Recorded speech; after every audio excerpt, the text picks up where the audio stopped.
Meron tayong customer, bumalik ulit si Sir. Yan, Sir, taga saan ka, Sir? Second time. In Bulacan, sir. Diyan lang sa Bulacan. Bigyan natin natin araan. Version 1 ba yun? Version 2 din. Yung version 2 yan. Bali si Sir, hindi babalik to kung hindi okay yung gawa natin. Uninstall lang natin yung sa motor niya na Aerox version 2. Sir, testingin mo, Sir. Okay. Yung sa ano? Ano pa? Killer switch yan, sige. Yan, ito nyo naman ha. Isa pa, Sir. Yan. Sir, testingin mo naman yung pinaka... yan. Yan kasi importante dyan. Ito yung paano yung centers lang ni Sir ha. Alam ko. Yan. Yan, ito. Pero kanina pa, tinesting yan pa ulit. Paya tayo. Paano yung clearance niya? Yung sinasabi ko, gano'n na gano'n din kasi sa ibang reklamo, mano din clearance. Sa atin dito, kung ano yung stock, gano'n na gano'n din. Tapos yung pinaka ano pala, yan, yung pinaka C-clip niya yan, stainless na rin yan. Yan. And tapos, ulitin ko ulit. Yung pinaka side stand natin, killer switch, gumagana rin yan. Tapos spring chrome lang. So, yun sir, okay na sir. Okay sir, thank you.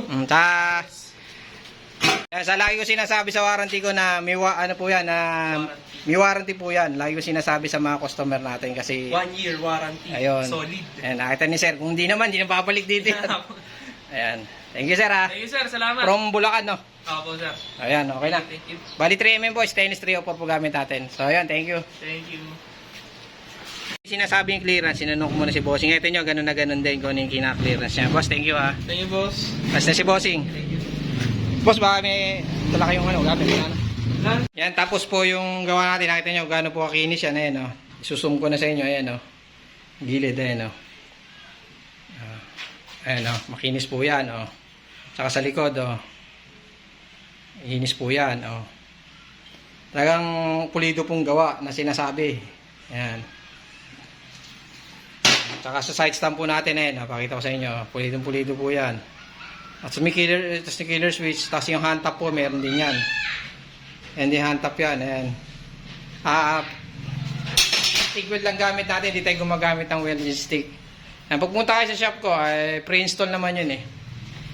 Pala sinasabi, may warranty po yan. May warranty po. Tsaka yung warranty po namin, hindi po bigay ng warranty. Sisira agad, hindi po. Sa amin, hindi. Kaya lang nabibigay ng warranty para may assurance na yung kliyente. Yan. Tsaka sa amin po matibay, legit. Nakikita nyo man sa mga video natin, hindi po tayo nagano ng picture. Bali, mga video na lang para sure nakikita nyo na tinetesting. Tsaka mismo may-ari nagtetesting. Yan na, okay na. Tsaka yung ehe po pala nito, kung ano yung stock nya, kung ano yung stock ng ganun na ganun din sa NMAX, tsaka sa Aerox B1, B2, sa Aerox B1, B2, tapos sa NMAX version 2, yan. Para rate din po yan, yan o. Ayan. Yan, kung ano yung stock, gano'n na gano'n din. Tapos 304 po ginagamit natin. Tapos yung customer natin kanina pa, bali, papaliwanag ko lang sa inyo yung pinagkaiba ng Aerox B1 tsaka Aerox B2. Aerox B1 tsaka Aerox B2. Meron po tayo na kailangan kunin ko yung Aerox version 1. Hanapin ko lang. Ito kasi yan. Dami. Ito yung version 1. Nakita nyo, dalawa yung kabitan ng goma nya. Ayan, dalawa po yan. Tapos naka-moldy yan. Yan yung mga moldy natin. Ayan. Tapos ang version 2, Aerox version 2, ito po yan. Ayan, ito yung version 2. Nakita nyo. Tapos may takip din yan. Ang anuhan lang yan, mataas ng konti ito. Itong version 1 na to. Ay, version 2 pala. Ayan. Ayan. Magkaiba sila. Tsaka magkaiba rin yung pinakatindig nito. Yung pitong tapakan na yan, iba rin yan sa moldy namin. Magkaiba yung version 1 tsaka 2 talaga. Tapos sa side stand, ay makikita nyo sa version 1, nasa harapan yung killer switch. Yung version 2, nasa likuran. Kaya huwag sasabihin na huwag nyo maniniwala na same lang yung version 1 sa version 2. Yan, ito naman sa stainless natin. At saka sa height, makikita nyo pala. Oh, ayan. Malaki pinagkaiba, di ba? So ito yung stainless natin na yan, na version 2 yan. Nakita nyo sa likod nakalagay. Pag version 2 sa likod. Yan, tapos mataas siya ng konti. Sa version 1 sa harapan. Ayan o. Magkaiba po yan. Yung sa harap, version 1. Pag version 2, sa likod. Yan. Tapos ito yung stainless natin, version 1. Nakita nyo, dalawa. Yan. Kasi ito yung version 2 natin. Single line goma, tapos medyo mataas ng konti. Yan, no? Tapos puro na molde po yan. Yan. Kasi binibidyo na lang po natin para makita nyo. Tapos po yung materials niyan ay 3mm. Ayan po, pakita ko sa inyo. Ayan, video na lang. Ayan, o. Nakita nyo sa kamay ko. Ayan, 3mm, di ba? Ayan, kapal po yan. Legit po yan. Marami na tayo na customer na nakakita yan. Ayan pa. Legit po yan. 3mm po tinatawag. Kung may iniwala po ng post na 3mm, kailangan prove nyo kasi masakit po mabudol. Ito, pakita sa inyo yung mga ito yung sa Aerox, no? Ay sa NMAX version 1, tingnan yung tsura, oh. Nipis. 2 months lang ginamit ng may-ari, sira agad. Tatlong palit na daw siya. Tapos ito naman sa Aerox version 1. Tingnan nyo may tsura na Aerox version 1. Tingnan nyo, oh. Oh. Ito po yung binabayaran nyo. Ito galing din po sa naging customer natin na nagpalit na. Ayan, naloko rin sila. 2 months lang mahigit. Ala, sira agad. Ayun na po. Tsaka maraming salamat po sa mga kumuha sa atin na centers. Tsaka po sa mga nagtatanong sa atin ng kung minsan di ko kagad nare-reply, pasensya na po kasi ako lang po mismo nagre-reply para sa inyo. Yan, salamat po. Kita ko sa inyo yung sa Honda Click. Ayan, ito yung gawa natin. Makinis po yan. Minlad ko lang. Ayan, ito yung gawa natin. Sobrang kinis po yan. Bali, duduktong natin sa video natin nung nakaraan. Kinabitan natin ng Honda Click. Ayan, kita nyo. Niya, stainless na rin. Yan, tapos kung ano po yung size ng center stand ng Honda Click, ganun na ganun din po yan. Yan. Ito po yung side stand natin. Ayan, oh. Kita nyo. Nakaka-antap din po yan. Yan. Tsaka yung sinabi ko sa isang video na naka-chrome, spring lang po yung chrome natin doon kasi pwede pa naman yung spring niya. Pero yung center stand niya, stainless po lahat yun. Mamaya isipin nyo, sinabi ko chrome eh. Chrome lang itong ginagawa natin. Stainless po yan. Tapos ang kapal po yan 3mm. Yan. Lagi po sinasabi 3mm. Tapos nakamolde po yan ha. Yan. Tapos ito naman yung pang B3. Yan, oh. Ito yung sensor niya yan ha. Sa dulo ng video makikita nyo naman yan. Yan. So maraming salamat po sa nag-recommenda sa atin. Yung karamihan sa mga customer natin nire-recommenda lang tayo. Tsaka doon sa mekaniko na nag-recommenda sa atin yan. Shoutout sa sir. Yan, oh. Ito yung pang B3 natin, di ba? Ikita nyo iba yung sa killer switch niya. Kesa dito sa B1, B2. Yan, oh. Nakahantap din yan. So yun, inabol lang natin para ano. Akala ko kasi ganun kadali. Buti hindi nyo pinukpok, sir. Natagas nga ako yan. Kaya pinahina. Wala na. Customer tayo si sir. Bali, sir, yan ha. Sir, nakita ka sir sa video, sir ha. Bali, kumuha sa atin siya ng pang Honda Click na hindi kasama spring na side stand, center stand yan. Install na rin natin stainless.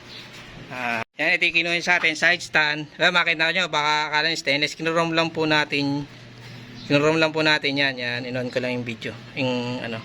Yan. Bali yung killer switch niya, yan pa rin naka-install pa rin siya. Pero hindi na nagana. Tapos ito yung pinaka-center stand. Nakita nyo, ang linis ng pagkakagawa natin. Yan. Sobrang kinis. Bali sir, testingin mo sir yung center stand, sir. Natin testingin ni sir ha. Okay sir, parsay mo. Walang problema yan. Yan, nakita nyo paano yung center stand ni sir. Tapos yung, sir, pababa mo na ako, sir. Yan, nakita nyo kung ano yung clearance ng stock, gano'n na gano'n din po yan. Tsaka kung ano yung size ng stock natin, gano'n na gano'n din. Yan, sir, isa pa nga po, center stand. Yan, nakita nyo paano yung center stand. No? Yan, okay, sir, ha. Yan. Nirekomenda lang tayo ni sir nung gumawa ng motor mo na, sir, no? Ayan, maraming salamat sa tinuro lang tayo, nirekomenda tayo ng mekaniko. Ayan, shoutout sa iyo, boss.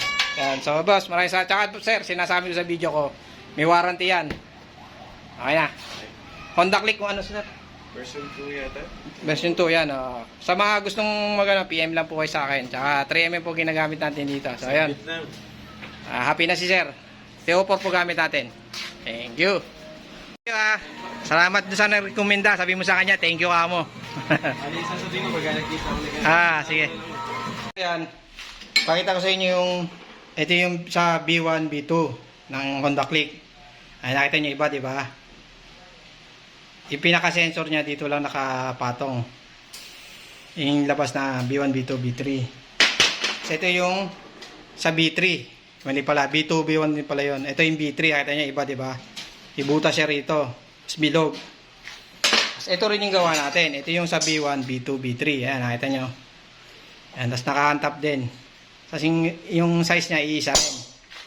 Tapos yung pinaka B3 natin, ayan, makita nyo. Ayan yung B3. Ayan, nakita nyo. Di ba? Naka-ani sensor, tapos bilog siya. So, kamukha nito. Ayan, kamukha niyan, di ba? Kita nyo? Kasi hindi po pwede magkamukha ang B1, B2, tsaka B3.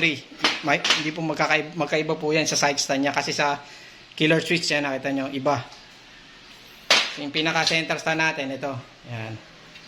Ayan, kinis. Tapos yung ginagamit natin, 3M. Pinakita na natin sa customer natin yun bago tayo magano. Ito. Ito natin yan. Ito nyo, gaano kakapal, di ba? Ayan. Kapal talaga yan. So, ito pa. Ayan. Kapal po talaga yan. Legit na, ano yan, 3mm. Dito tayo sa maliwanag. Pakita uli. Ayan o. Ayan o. Legit po yan. So, ayan. Thank you. Maraming salamat po kung Hagunoy. Nagrekomenda lang pala tayo. So, ayan. Okay na. Bali, sinabi ko sa kanya, may warranty yun. Sisend na lang natin mamaya. Let's go. Again